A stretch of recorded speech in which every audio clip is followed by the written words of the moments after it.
When the doctor saw my wife's ultrasound, he shook and begged me to divorce her. It started like an ordinary Tuesday. Work had been the predictable blur of meetings and emails. I came home, ate the same takeout we always tolerated together, and noticed the small things that have a way of gathering meaning later. Her mug left in the sink, the soft hum of the television in the other room, her shoes haphazard by the door. She was pregnant, or we thought she was. The little line on the stick had been faint and then clearer. We had celebrated quietly because she was exhausted and because the timing felt, against all odds, like it could be right. When we went to the clinic, I smiled the way people smile when they are trying to make ordinary things feel sacred. We'd been through hard seasons, job changes, bills, nights that stretched too long, and yet here was something that felt like a promise. I held her hand as we checked in, and she rested her head against my shoulder in that soft, private way she had when she felt content. The doctor was a man in his late 50s with a precise way of moving and a habit of looking like he was cataloging facts before he spoke. He ushered us into a room and dimmed the lights. The ultrasound gel smelled like cool lemons. I watched the screen with the same frantic reverence of anyone who's about to see life arranged into a shape. At first it was routine, the soft whoosh of the monitor, the little shapes the machine rendered into meaning. Then the doctor's fingers froze on the probe. The sound in the room changed. It was like the hum of the refrigerator becoming a careful silence. He swallowed. "I need to show you something," he said, but his voice had lost its polite evenness. He adjusted the screen, squinted, and then laughed once, a sound I mistook for relief. It was not relief. "Is everything okay?" I asked, because that is what you ask when you want the world to stay normal. He looked at me like a man looking at a ledger and seeing a glaring error. "Do you know the father of the baby?" he asked. The way he said it felt sideways. I felt my smile harden. "Of course," I said. "I'm the father." The doctor's hand trembled. He set the probe down and met my eyes in the dim light. "I need to be blunt," he said. "What I'm seeing here, it's not consistent with what I expected. I can't. I need to know if your wife has had any recent contact with someone else." He looked not at her but at me, as if the answer could be measured against the steadiness of my jaw. She looked bewildered, rubbing the spot on her arm where the cold gel had been. "What do you mean?" she whispered. "I'm asking because sometimes there are anomalies," he said. "There's a pattern here that suggests, and I mean no disrespect, that there might be twins with different paternal markers. It's rare, but it happens." He swallowed again, and the color drained from his face. "I'm not equipped to make paternity determinations myself in this room, but the morphology here is unusual." I could feel my pulse in my throat. My head filled with small, jagged thoughts as if someone had broken glass inside me and it was clinking my name. I asked the doctor, voice too calm for what I felt, "What does that mean exactly?" He looked at my wife, at her hands folded on her belly, and his eyes shied away. "It could mean a chimeric event, a lab error, but the pattern is most consistent with two embryos from two different conceptions. Frankly, it suggests the possibility that the embryos might not share the same father." The air in the room tilted. My wife's mouth opened and closed like a fish. She stammered. "It's not. I didn't. There's nothing." The doctor's fingers found a box of tissues. He breathed as if he were a man who had stepped off a curb into deep water. "I need to recommend a follow-up, genetic testing, paternity analysis, and a consultation with a specialist. I am not accusing anyone. I'm saying the ultrasound has shown an unusual pattern, and we must investigate to be sure."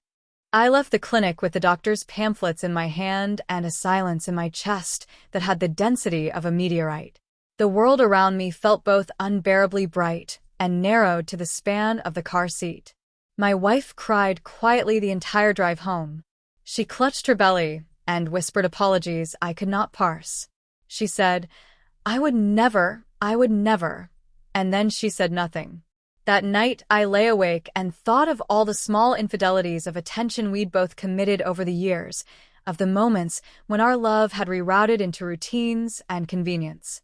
I allowed myself to imagine the worst, because imagining the worst is a defense, a strange, perverse attempt to prepare for a truth so catastrophic that denial seemed a kinder option. The week stretched. Appointments were scheduled.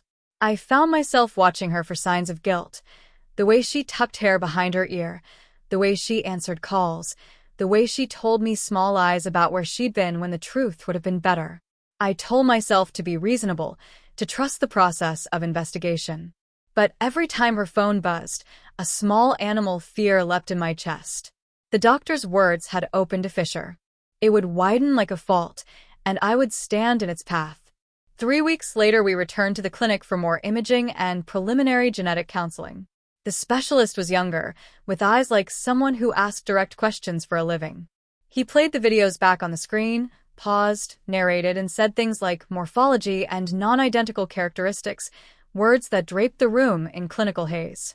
Then he requested more intimate information, recent sexual partners, medication history, anything that could explain the anomaly. My wife's fingers tightened so hard the knuckles went white. She looked at me and then at the specialist, and finally at the floor. "We need to do DNA testing," he said. "We need blood work from both of you and, if possible, from anyone else involved. It's standard in these cases. The sooner we know, the better we can plan." That night, I sat at the kitchen table with the intake forms spread like accusations. Her pen trembled. She wrote in a loop, then scratched out names, then wrote them again. Her list was small, but a single name caught like a thorn: Marcus. A colleague? A friend? A man who had been in and out of chapters of our life like a footnote. I could not believe the name had been there, and yet there it was, a single, stark reality that unfurled into something bigger. I thought of meetings she had had with him, the time she'd said she'd been late because she stopped to talk in the parking lot. I thought of the phone call she'd taken behind a neighbor's hedges and laughed, and then returned to me with a face like someone who had rehearsed discretion. When I asked her about Marcus, she flinched and then laughed a little, the way people do when caught in the act of something shameful but want to reframe it as harmless. "He helps with some projects," she said. "He's a soundboard. That's all." Soundboard. The word felt like a thin veneer. The blood work day arrived like a verdict. We sat opposite each other in the phlebotomist's small office, wrists held out, and watched as the technician labeled tubes that would determine whether our lives were to be redefined. When I offered her a squeeze of the hand, she pulled away. The tubes spiraled into a centrifuge and then into a box with a sticker that read, "Urgent, parents." A week later, the phone call came. The specialist's voice was flat, as if he were calling with news about a car accident or a hospital bed. "We have results," he said. "I think you should come in." When we walked into the consultation room, he did not hide his expression. He looked like a man who had seen damage done by a slow hand. He placed the printouts on the table. There were numbers and alleles and matches and mismatches. Then he said the thing that would make my world unmoored. "Mr. Hale," he said, "the tests indicate that one fetus is genetically yours, while the other shares markers that are not consistent with yours. The second fetus is highly likely to be fathered by another man." For a peculiar second, the word improbable clinked in my skull, like a glass being struck. Then the sentence collapsed in on itself, and I felt the room close. My wife put her hands over her face, and the sound she made was a new one. Not grief, but a noise of being unmade. "Who?" I asked. My voice scraped. She met my eyes then, eyes that had been both wide and small in the weeks of uncertainty. She whispered Marcus's name. It landed like a small, cold stone. "You slept with him?" The question felt too small for the hurricane. It barely captured the scope of what rippled through me. She did not answer quickly. She sat there, like someone who had been found standing in a street waiting for an approaching car. "No," she said finally, and then, because the word needed ballast, she told me the story in shards. It had been one night in a hotel when we'd been fighting. It had not been planned. It had been a thing she thought would wake her up. It had been a mistake and then more mistakes. He had told her things she wanted to hear and made her feel alive in the way our routine had dulled. The details were both too small and too intimate. She cried. She begged. She said she was sorry. I felt something hard and cold grow in my chest, like an anchor being dropped into a well. The parts of me that had been patient, the parts that had wanted to build and forgive and heal, shrank away in the face of clarity. The person I had loved, or the version of the person I had loved, had been sharing herself with another. There is a peculiar calculus in betrayal. It asks which transgression is the deepest, the single night or the pattern, the denial or the act, the intent or the aftermath. We argued then in voices that were both small and explosive. She pleaded. I wanted to scream. In the end, the specialist sat across from us and reminded us that there was a life, or rather 2 lives, at stake here. He urged us to consider the children first. That night, while she cried and called him merciful names, I sat on the stair and opened my hands and let the future fall out of them like coins. I saw 2 paths, one where I worked toward a bruised, careful repair for the sake of children, and one where I set a fire and watched the certainty of my world burn. Something in me hardened. The next appointment is the one that changed everything in the way that real storms change topography. We went to the clinic more out of obligation than hope. The specialist had arranged for a further scan and a meeting with a genetic counselor. I remember walking into the waiting room and seeing other couples with their own untidy fears, a woman with a scarf on her head, a man with a bag of toys for later, and feeling suddenly uprooted from them by the knowledge that my life would soon no longer be my own. The scan was long, and the counselor serious. When the pictures were projected on the wall, the counselor said the kind of words designed to be met with practicality. There are options, there are steps, we can manage this medically. But the clinical tone could not mask the way the doctor's expression folded, as if under a weight. After the session, the doctor stopped me in the hall. He took my arm and guided me into a small office he used to write notes. His face was pale, and for a moment I felt compassion, as if he had been carrying news he didn't want to give. Then he sat down and looked at me as if looking at a man whose house had been robbed while he slept. I have to tell you something I've never told a husband before, he said. His voice was a whisper. I have seen many affairs, many medical anomalies, but the ultrasound and the genetic screen suggest something more than infidelity. They suggest a pattern inconsistent with casual passing. There are markers I see in the fetus that align with a particular mutation that it's associated with a small group of men in a particular network. Marcus's results, when we ran them as a part of the screen, show a match. I could feel the world tilt. He continued, slower now, as if he were trying to trap his words and set them gently on the table. It's not just that the second fetus could be Marcus's, Mr. Hale. It's that the timing suggests a pattern. And if you accept my medical reading, and I stress this is medical interpretation, not a legal accusation, the pattern suggests that your wife has been involved with him over multiple encounters, not a single night. The air left my lungs like a punch. Why are you telling me this? I said, and it was a ridiculous question because why else would a man tell you the truth if not to undo you with it? He looked at me and his hands, those precise hands, trembled. Because I think you need to know the full scope of what we're seeing. I am a doctor, not an arbiter. But I will say this as a human being. If what I am telling you is accurate, then what you are facing is beyond marital infidelity. It's manipulation of a kind that I see too often in cases where a man takes advantage of a woman's vulnerability. I don't know what you will choose, but I have cared for families destroyed by silence. He stopped. He exhaled. And more than that, he added, I want you to understand I have patience. I am not a prophet, but I have seen lives saved when someone walks away early.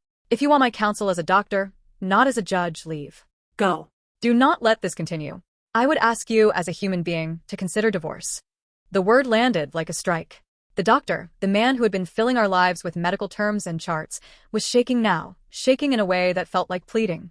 He placed his hand on mine and said, simply, I'm telling you this out of concern. For you, for the future children, for the possibility that patterns can repeat and escalate. I left the clinic with a doctor's prescription for more tests and a terrible, new knowledge that someone else, the man who had worn a white coat and a soft manner, was begging me to break my life with a legal instrument I'd only ever seen in dramas. When the doctor's words hit my wife, I saw her shrink. Divorce? She said, as if the syllables were hot coals. He said leave, she said, voice small. He said you should leave. For the first time I felt less like a victim and more like a man with a decision to make. The doctor's plea had given me a permission I had not known I needed. It had authorized me, in a way, to choose myself, to pick a future that did not promise more betrayal, more secrecy, and the possibility of my children being raised in the shadow of deception. I thought of the baby, of the tiny beating heart on the screen, and my body vibrated with anger and a new, brutal clarity. I would not be the man who let that pattern continue. What followed was not detective work so much as a careful, surgical unpeeling. I did not want revenge in a way that cost me my integrity. I wanted truth, and I wanted it intact. I started quietly, the way someone replaces a light bulb so the room can be seen. I requested Marcus's social media publicly available posts.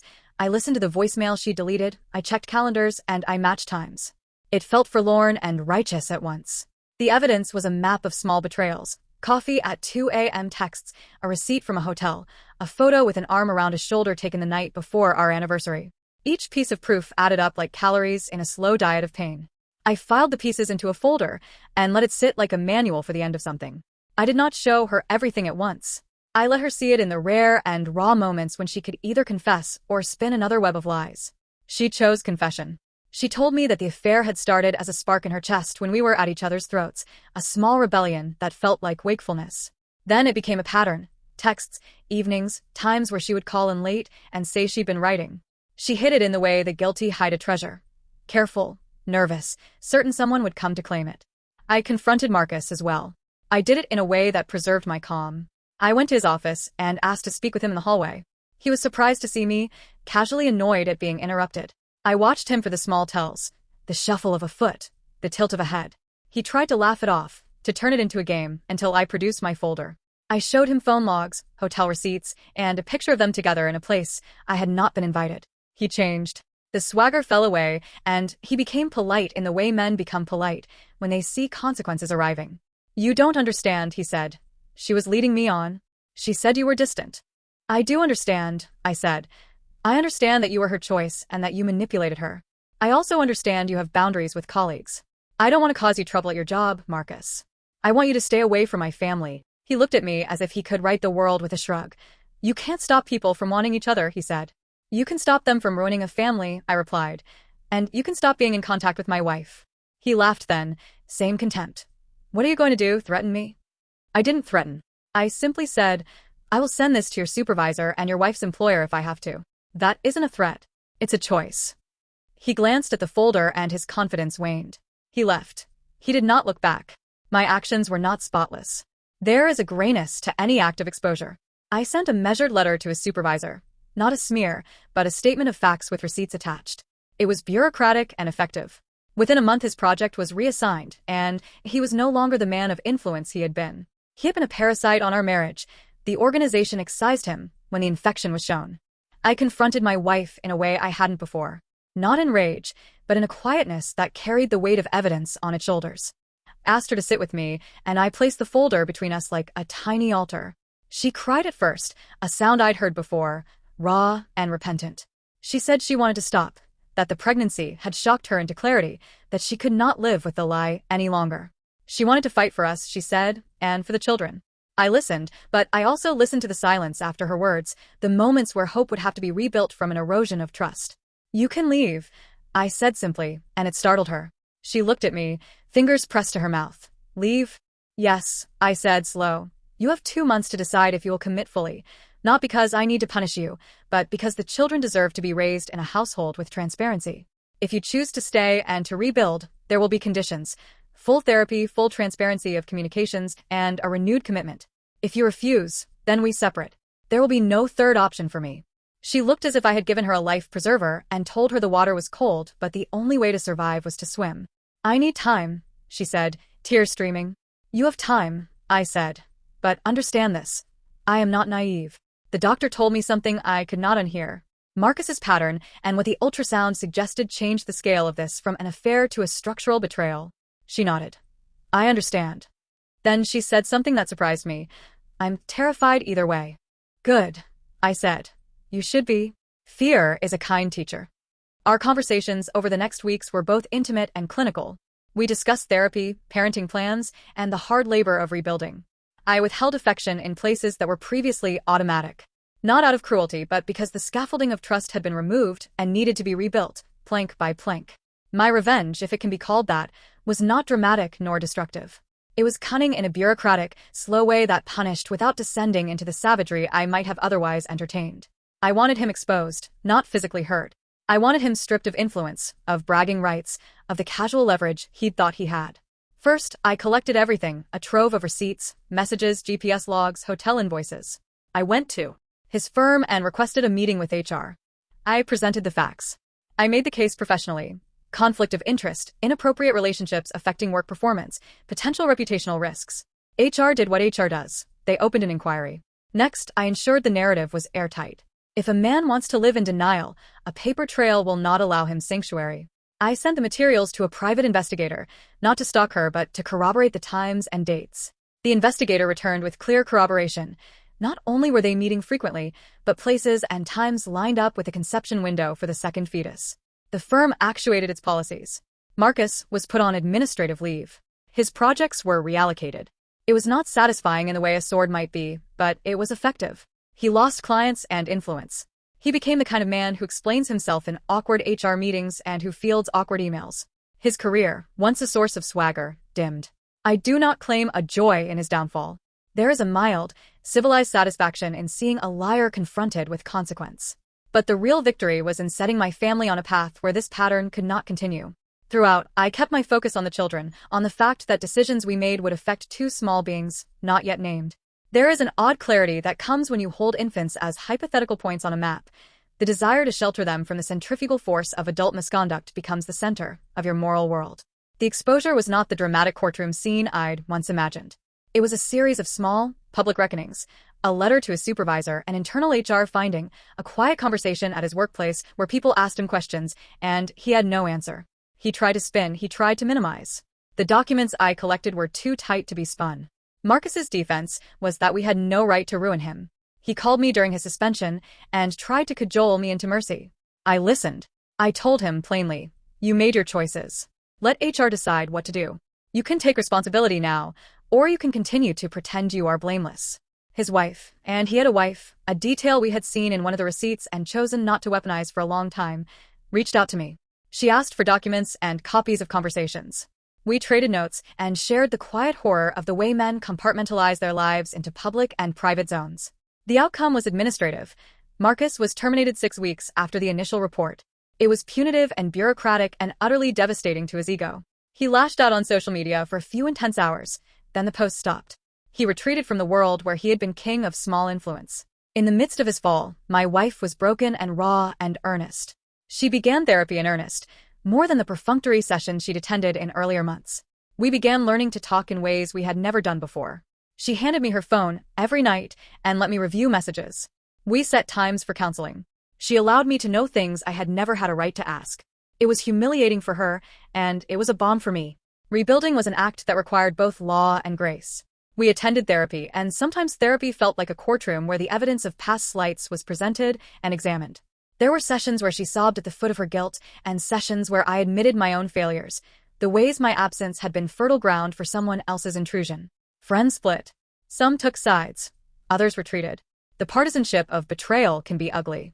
People want a narrative with a hero and a villain. We were neither. We were two people with a history who had to choose whether to make new bones from the wreckage. I asked for things she initially thought impossible. Complete transparency with communications, joint attendance at couples counseling, and a willingness to accept the consequences she had caused. She complied. Slowly, the small honorable acts added up. She would take calls in my presence. She would not go to the places they had met. She would answer messages promptly and with candor. Her posture toward me became one of deliberate restoration rather than passive hope. There were times when I wanted to exit entirely. The thought of revenge glittered in my mind like a sharp blade. But I wanted something else too, a life that did not continue the pattern. The children in my wife's womb deserved a home where truth could be counted on, not a household run by secrecy. So I stayed, but on my own terms. I had rules. She accepted them. We signed a counseling agreement. We did co-parenting classes before the babies were even born for the strange futurity of it. The doctor who had once begged me to leave came back into our life as a witness to our slow mending. He attended some sessions at my request and offered a medical perspective on the importance of emotional stability during pregnancy. It was an odd reconciliation. A man in a white coat who had once asked me to divorce now sat across the room as we worked to build a different future. When the babies were born, because speculation had been confirmed, and indeed there were two, the hospital room was a place where the music changed. They were not identical, and one bore markers that confirmed what the tests had suggested. It was a complication that could have made hatred the architecture of our home. Instead, it provided a strange, chastening gratitude. 2 tiny breaths, 2 small hands, 2 destinies that we could shape with different tools than the ones that had corrupted our adult choices. The one whose markers did not match mine, who I had once viewed with a strange and acidic resentment, cried first, then quieted into the kind of small, contented sleep that makes even hardened men feel something like mercy. I held both of them and realized how small my anger looked against the scale of their newness. My wife wept when she saw them. She held them both carefully, her whole posture awkward with repentance and wonder. She whispered apologies like prayers and said she hoped we could find a way to teach them to be truthful in a world that had taught them duplicity. For a while, the house was full of the kind of noise that rebuilds, the mechanical sighs of a baby monitor, the soft clack of bottles, the shared delirium of exhaustion. People who had been cruel in the wake of scandal softened when faced with the realness of infants. The world asks a different thing of parents than it asks of adulterers. My revenge had been the dismantling of a man's professional life and the removal of a manipulator from our orbit. But when I held the babies, my revanchist glee diminished. It was replaced by a careful, fierce resolve to build a life that would not mimic the patterns we had cut out. 20 months later, the bruises had become something like scars. We had not walked back to the person we had been. We had become someone else, more honest, more cautious, and perhaps more brave. My wife had stopped working with the kind of closeness that earlier flirtations had allowed. She had built new boundaries and left spaces in her life where honesty could take root. Marcus's life moved on in another city. He dated and failed, and eventually married someone who never learned his history. He sent a single message once, years later, an apology that read like an outline of contrition. I did not respond. The satisfaction of his village being dismantled had its moment, but its echo was brittle. People asked me if I regretted staying. Some of them, loud, performative cynics, said I had been foolish. Others, gentler, said I had been brave. The truth is more complicated. I had held in my hands, for months, a choice with 1,000 edges. I made mine intentionally. It felt, sometimes, like a gamble. Other times, it felt like a reclamation. When I think of the doctor, I think of the way he placed his hand on mine and begged me to protect myself. He had not been a villain. He had been a man who had seen patterns before and had watched lives get ruined by the persistence of secrecy. His plea had given me permission not to be the passive recipient of harm.